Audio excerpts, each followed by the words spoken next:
오늘 본문에서 한 사람이 등장합니다. 이 사람과 관련된 내용은 공관복음 모두에 기록이 되어 있을 만큼 매우 중요한 교훈을 담고 있습니다. 부자 청년으로 알려져 있는 이 사람은 16절처럼 예수님께 나와 질문을 하죠. 선생님, 제가 무슨 일을 해야 영생을 얻을 수 있겠습니까?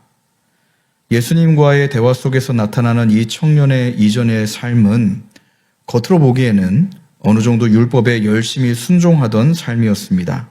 그래서 20절 말씀처럼 예수님이 말씀하시는 이 율법들에 대해서 제가 다 지켰습니다 라고 자신 있게 말하죠.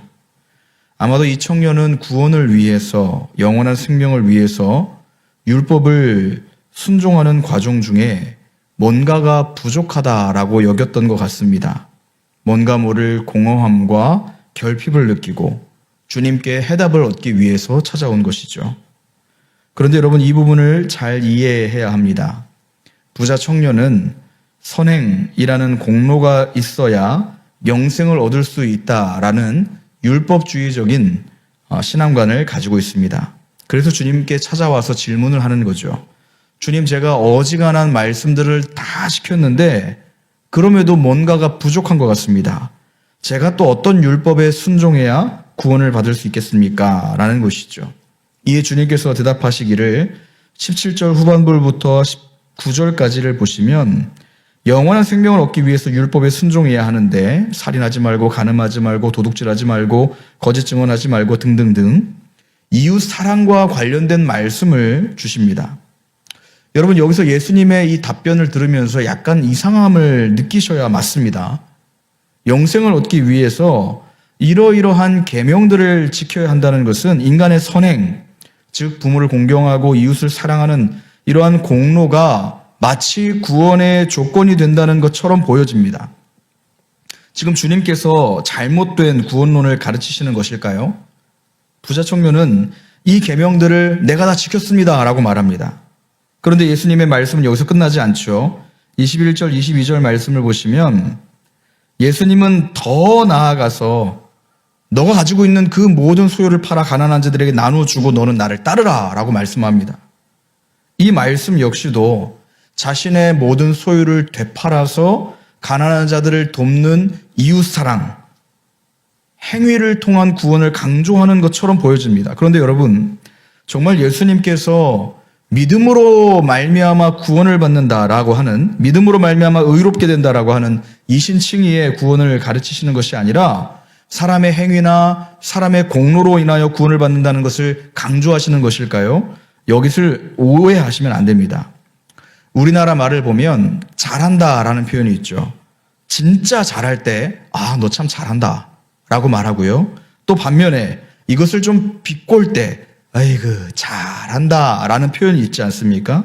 지금 주님께서 부자 청년에게 주시는 말씀을 보시면 17절부터 19절까지는 계명에 순종할 것과 더 나아가서 21절, 22절은 모든 소유를 팔아 가난한 자들에게 나누어주는 행동에 초점이 맞춰져 있습니다. 이러한 맥락은 주님께서 인간의 공로나 인간의 행위, 선행으로는 절대로 영생에 이룰 수 없다라는 것을 강조하시는 표현법이에요. 이 부자 청년은 어려서부터 영생에 대한 목마름이 있었습니다. 그래서 할 수만 있거든 내가 최선을 다해서 하나님의 계명을 지키기 위해서 몸부림을 쳐왔습니다. 그런데 내가 이 모든 것들을 완벽하게 지키면 내 마음에 평안이 찾아오고 나에게 영원한 생명이 보장받고 나에게 천국이 확실히 임할 것 같았는데 지키면 지킬수록 뭔가 부족하고 불안하다는 것을 깨닫습니다. 그래서 주님을 찾아왔습니다. 여러분, 당연합니다. 영생은, 구원은 내가 뭔가를 시행함으로써, 내가 뭔가를 이룸으로써, 내가 뭔가를 성취함으로써 얻을 수 있는 것이 결코 아니기 때문입니다. 더욱이 죄로 물들어버린 인간은 하나님의 율법을 완전히 지킬 수도 없고 겉으로는 지키는 것처럼 보인다 할지라도 율법의 정신까지 온전히 다 순종할 수 없게 되었습니다. 다시 말해서 어떠한 인간도 선행을 통해서 구원을 받을 수 없다라는 것이죠. 따라서 예수님의 지금 말씀의 의미들은 이렇습니다. 아이고 너 그거 했어. 그럼 너 이것도 한번 해봐. 저것도 한번 해봐. 이 모든 것들을 다 할지라도 너의 행위를 통해서 구원을 이룰 수는 없단다라는 의미라는 것이죠. 구원은 인간의 편에서 어떤 조건을 달성해야만 얻을 수 있는 것이 아니라 하나님께 속한 것으로서 오직 은혜로 우리에게 주어지되 믿음이라는 수단을 통해 주어진다라는 것입니다. 이 청년은 근심하고 돌아갈 때 주님께서는 이어서 말씀하시죠. 23절을 보시면 내가 진실로 너희에게 이르노니 부자는 천국에 들어가기가 어려우니라 라고 말씀합니다. 여기서 부자는 우리가 앞에서 읽었던 어린아이와 반대되는 개념입니다.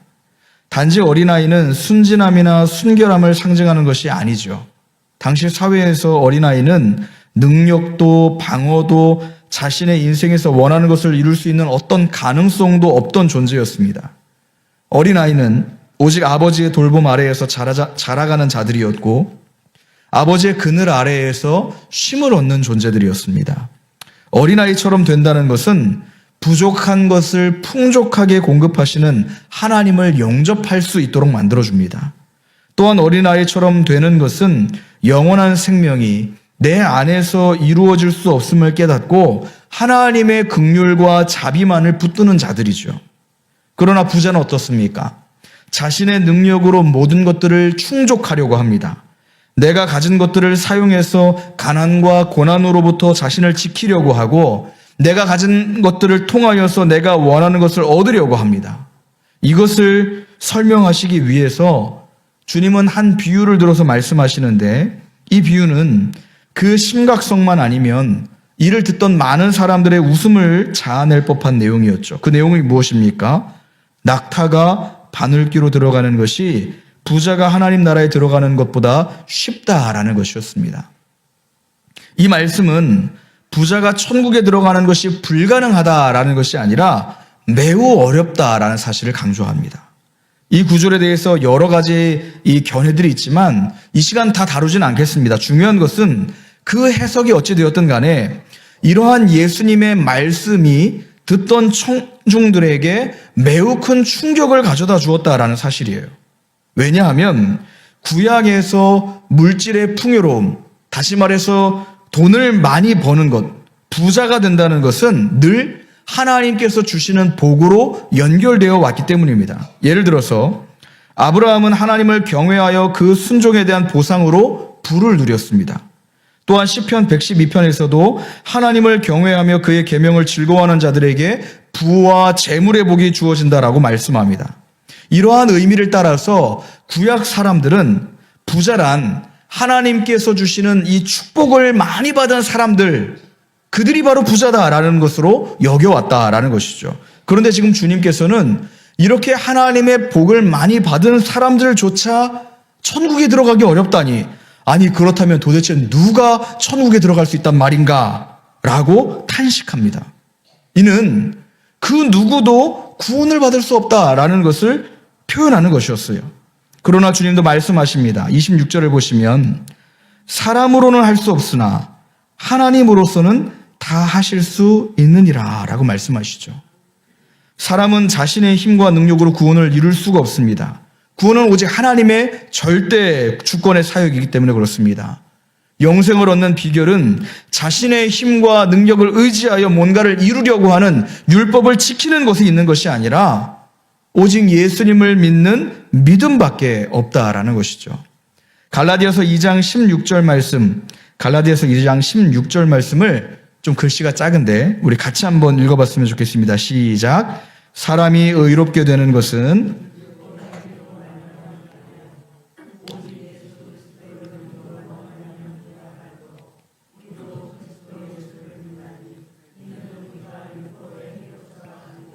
그리스도를 믿음으로써 의롭다함을 얻으려 함이라. 율법의 행위로서는 의롭다함을 얻을 육체가 없느니라. 아멘.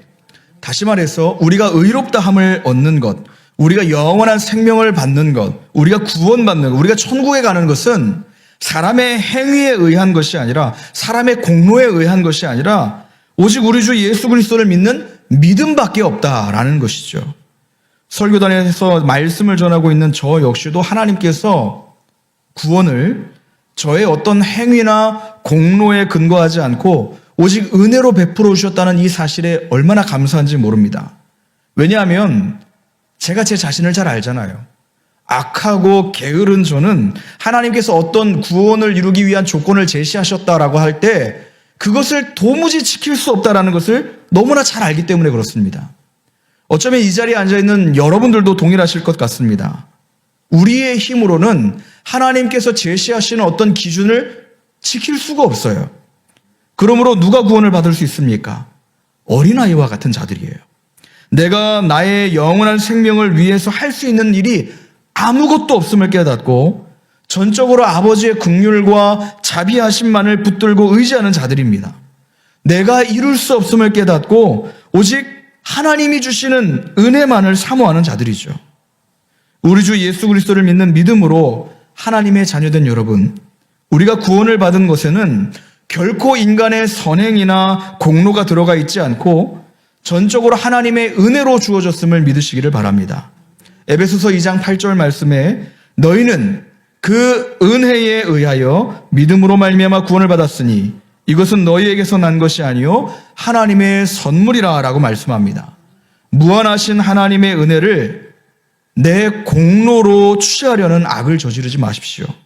측량할 수 없는 구원의 은혜를 값없이 베푸신 하나님께 감사와 영광 올려드리시는 여러분들 되시기를 바랍니다. 본문을 통해서 또 하나 생각해 볼 것은 우리의 마음속 보물에 관한 것입니다. 사실 이 부분을 조금 더 강조해서 말씀드리고 싶습니다. 예수님께서는 부자 청년에게 그의 삶을 지배하고 있었던 재물에 대해서 지적하십니다. 그러나 부자 청년은 내 마음속에 보물처럼 여겨오던 재물을 팔아서 가난한 자들에게 나누어 주라는 그 말씀이 이 말씀 너무나 어렵다라고 여기고 주님을 떠나가죠. 사실 복음서를 살펴보면 많은 사람들, 많은 종류의 사람들이 주님을 만납니다. 그러나 만난 사람들마다 다 동일한 반응을 보였던 것은 아닙니다. 어떤 이들은 당장 지금 해야 할 일이 있다고 주님을 떠나갑니다. 어떤 이들은 주님을 만나는 것보다 더 긴급한 일이 있다고 떠나갑니다. 어떤 이들은 자신이 가지고 있던 소유물들이 영생보다 귀한 보물로 여겨져서 내가 주님보다 이게 더 소중하니까 이거 포기하지 못하겠습니다. 주님을 떠나가 버립니다. 오늘 본문 속에 부자 청년처럼 말이죠. 여러분, 물질적으로 풍요롭다면, 재물이 많이 있으면 그 재물을 사용하여서 나를 보호할 수도 있고, 이 재물을 사용하여서 선행을 베풀 수도 있고, 이 재물을 통하여 내가 이루고 싶은 것 다 이루고 필요한 것들 다 살 수 있죠. 그러나 예수님께서 왜 부자가 천국에 들어가기 어렵다라고 말씀합니까? 단지 돈이 많아서입니까? 남들은 한평생 누리지 못할 것들을 너 이 생에서 다 누렸으니까 천국에 너의 자리는 없어 라고 주님이 지금 말씀하시는 겁니까? 그렇지 않습니다. 복음서 안에도 여러 부자들이 등장하는데 그 부자들 모두가 다 주님을 떠난 게 아니었어요. 우리가 잘 아는 삭개오를 보십시오. 그의 인생은 소위 돈 빼면 별것 없는 인생이었습니다. 무리를 뚫고 들어갈 자신도 없고 나무 위에나 올라가서야 주님을 바라볼 수 있을 정도로 키도 작았던 사람이었어요. 세리장이라는 직업 때문에 이웃들도 그를 원수처럼 여겼습니다. 모르긴 몰라도 주님을 만나기 이전에 그의 삶에 있어서 그의 마음속 가장 귀한 보물은 오직 돈이었습니다. 그는 자신의 마음속 깊은 보물이었던 돈, 이 돈의 지배를 당하며 살아왔습니다. 그러다가 주님을 만났습니다. 지금까지 자신의 마음속 깊은 이 보물이었던 돈이 주님을 만난 이후로는 더 이상 보물로서의 가치를 잃어버립니다. 왜 그렇습니까? 이 세상에 가장 무엇으로도 바꿀 수 없고 비교할 수 없는 진짜 보물이신 주님을 만났기 때문에 그렇습니다. 초대교회를 보십시오.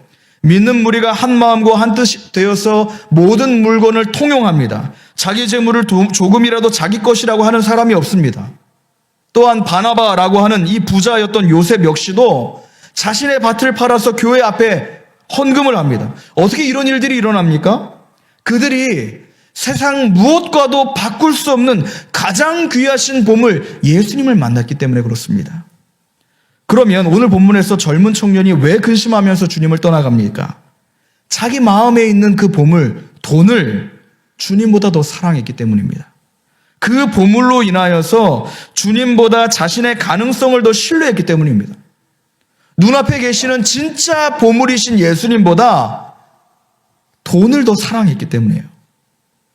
주님보다 나의 능력을 더 신뢰했습니다. 주님의 능력보다 내가 가진 능력을 더 신뢰했어요.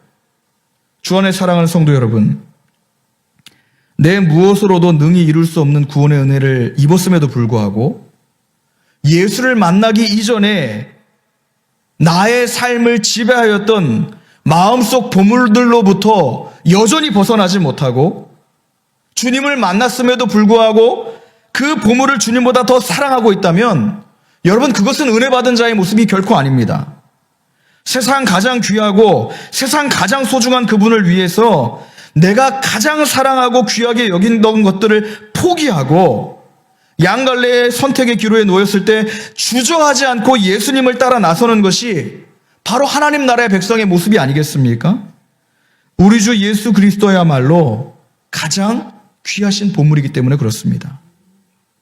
성도 여러분, 지금 여러분의 마음속 깊이 사랑하는 보물이 무엇입니까?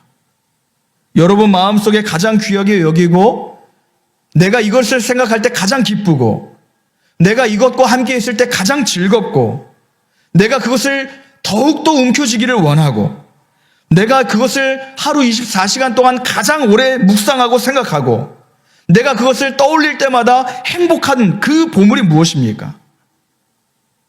오늘 본문에 등장하고 있는 부자 청년처럼 돈이 여러분의 마음에 가장 귀한 보물입니까? 혹은 명예가 가장 귀한 보물입니까? 혹은 자식이나 손주가 가장 귀한 보물입니까? 만약에 여러분의 마음 가운데 예수님 외에 이 자리를 차지하는 다른 무언가가 있다면 여러분 돌이키시기를 바랍니다. 만약에 우리가 예수님 외에 다른 무언가를 그 자리에 올려두고 있다고 한다면, 예수님 외에 다른 보물을 내 마음속 깊이 숨겨두고 있다고 한다면 주님께서 어느 날 찾아오셔서 너 그것들을 다 내려놓고 너 나를 따르라 라고 하실 때 여러분, 우리가 쉽게 이 모든 것들을 내버려두고 주님을 쫓을 수 있겠습니까?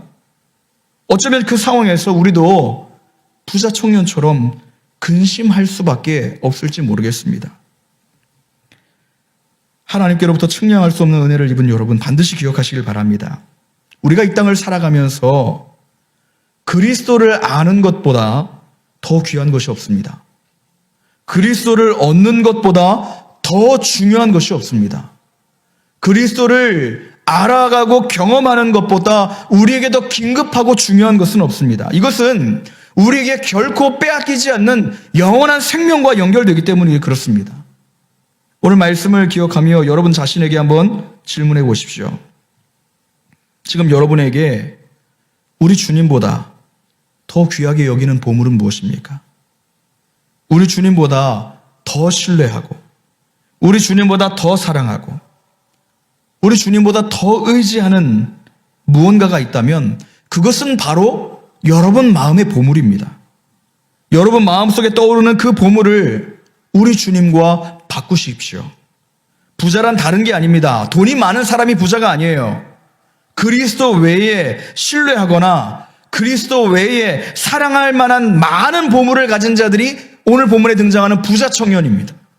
그들은 자신이 소중하게 여기는 것들을 내려놓지 못합니다. 그리스도의 부르심에 즉각 순종하지 못하고 근심하며 돌아갈 뿐이에요. 그러나 어린아이와 같은 자들은 어떤 사람들입니까? 내가 뭐 좀 가지고 있는 것 같아도, 내가 뭐 좀 누리고 있는 것 같아도 이거 아무 소용없는 것처럼 여기는 자들이에요. 주님과 절대 비교할 수 없음을 고백하는 자들입니다. 사도 바울이 그렇지 않았습니까? 빌립보서 3장 7절 8절 말씀을 보면, 그러나 무엇이든지 내가 유익하던 것을 다 그리스도를 위하여 해로 여길 뿐더러 또한 모든 것을 해로 여김은 내 주 그리스도 예수를 아는 지식이 가장 고상하기 때문이라. 성도 여러분, 주님이 찾으시는 바로 그 사람, 어린아이와 같은 자들이 되시길 바랍니다. 이것이 무엇을 의미합니까? 내가 할 수 없음을 깨닫고 아버지의 돌보심을 의지하는 거예요. 나의 무능함을 인정하고 하나님의 전능하심을 바라보는 거예요. 내가 이룰 수 없음을 깨닫고 주님의 긍휼과 자비만을 갈망하는 겁니다. 그래서 하나님께서 은혜로 주신 이 구원을 겸손하게 감사하고 찬송과 존귀를 올려드리는 것입니다. 그 사랑하는 구주께 내가 그 이전에 사랑하던 마음속 보물들을 기꺼이 내어놓고 오직 예수님만을 열렬하게 사랑하는 자, 바로 그 자들이 어린아이와 같은 자들입니다. 바라옵기는 이 자리의 모든 성도 여러분들, 우리에게 베푸신 주님의 크신 은혜에 감사하며 우리의 진정한 보물이 되시는 예수님만을 따라가시고 예수님만을 열렬하게 사랑하시고 예수님만을 간절하게 붙드시는 이 자리의 모든 성도 여러분들 되시기를 주님의 이름으로 축원합니다.